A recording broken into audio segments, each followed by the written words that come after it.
On note aussi les 3 projets de l'Union des syndicats du Tchad dans l'intérêt des travailleurs sous la coupe de la société civile.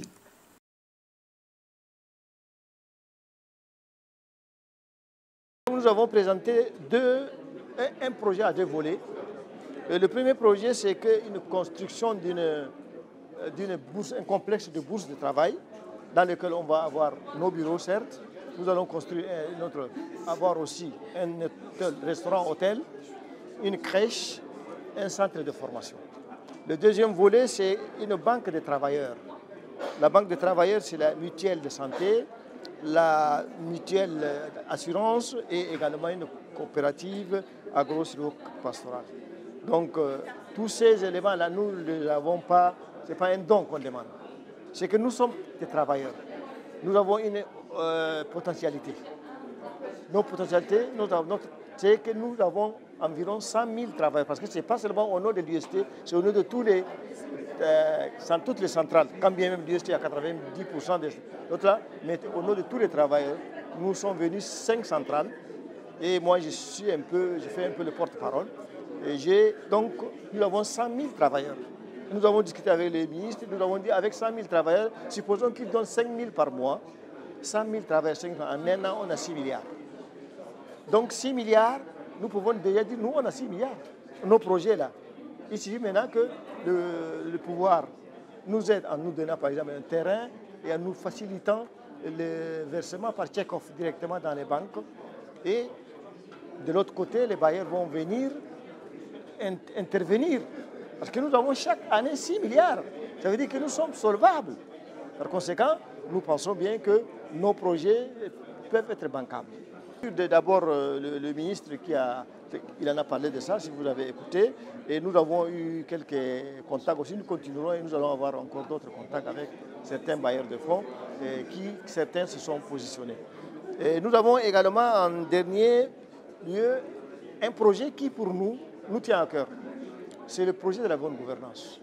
Ce n'est pas un projet à qui nous voulons de l'argent, mais un projet où nous disons que pour qu'il y ait une bonne gouvernance, il faut une sorte de collège de contrôle, suivi et évaluation, qui n'est pas seulement va se faire avec nous, mais le gouvernement, les bailleurs de fonds, les syndicats des travailleurs, les syndicats du patronat, les organisations de droits de l'homme et les organisations du village, et tous ces gens vont avoir leurs représentants.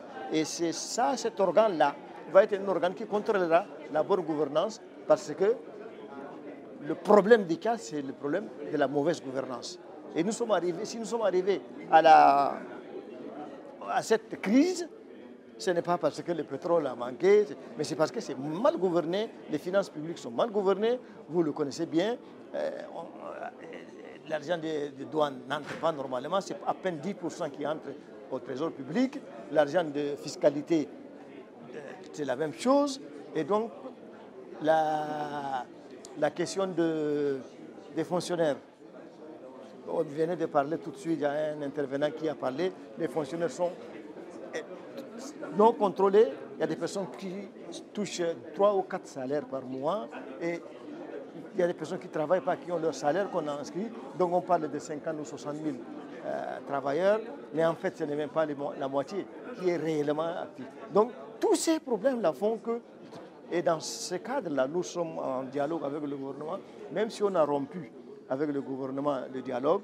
Je pense que plus tard, on va essayer de trouver une solution, on revient et on veut aussi parler de ce contrôle des fonctionnaires ensemble avec le syndicat de gouvernement et le patronat pour voir réellement quel est l'impact négatif pour le budget de cette anarchie des agents qui sont intégrés quelquefois avec des faux diplômes.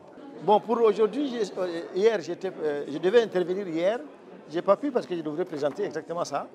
Mais je n'ai pas pu intervenir, je pensais que c'est aujourd'hui, je ne suis pas là. Donc pour le moment, je suis par contre très satisfait. Bon, l'intervention d'hier ne m'a pas tellement plu, mais celle d'aujourd'hui, les bailleurs de fonds qui interviennent ont touché le problème.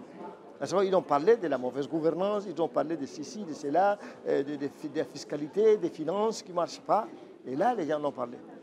Alors que je suis déçu parce que les officiels tchadiens n'ont pas voulu percer l'abcès. Ils ont contourné l'abcès, toujours. Le ministre du plan qui a un peu esquissé, oui, mais tous les autres ont contourné les choses. Je sais pas. J'étais pas là quand le président parlait, mais je suis déçu pour la journée d'hier que les gens n'ont pas vraiment percé l'abcès. Parce que tant qu'on ne perce pas l'abcès, la plaie ne guérira pas. Et aujourd'hui? Aujourd'hui, je disais que je suis satisfait tout simplement parce qu'il y a des bailleurs de fonds qui ont posé le problème de fonds. Tout à l'heure, il parlait de la mauvaise gouvernance, des finances qui sont mal gérées, de la question des taxes d'exonération, tout ça là. Et ça me sied bien. Et je pense que si demain on continue, nous on va intervenir pour parler de la même manière que c'est l'autre, et peut-être même pire parce que nous on va parler de la mauvaise gouvernance et surtout particulièrement de l'argent qui est pillé par des individus qui l'ont mis dans les paradis fiscaux et qui ne veulent pas le ramener. Et le Tchad, pourtant, c'est l'argent du Tchad. Les bailleurs de fonds présents à ce